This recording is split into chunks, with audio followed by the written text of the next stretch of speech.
बातमी येत आहे घाटकोपर पूर्वमधून।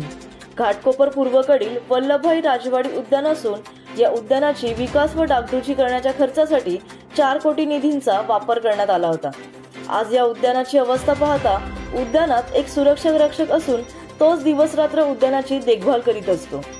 उद्यानाच्या प्रवेशद्वारावरच मोठे गटाराचे झाकण असून वयोवृद्धांसाठी तो अडथळा ठरत आहे। तसेच शोभिवंत झाडांची रोपटी सगळी सुकून आणि कोमेजून गेलेली आहेत। या उद्यानात पिण्याच्या पाण्याची सोय नाही तर कुठे लाद्या निखळलेल्या दिसतात। उद्यानातील दिवे काही प्रमाणात बंद असून व्यायाम करण्याची साधने आहेत तीही चांगल्या अवस्थेत दिसून नसल्याचे दिसत आहे। बसण्यासाठी सिमेंट बेंचेसची आवश्यक असताना लोखंडी बेंचेसची व्यवस्था करण्यात आली आहे।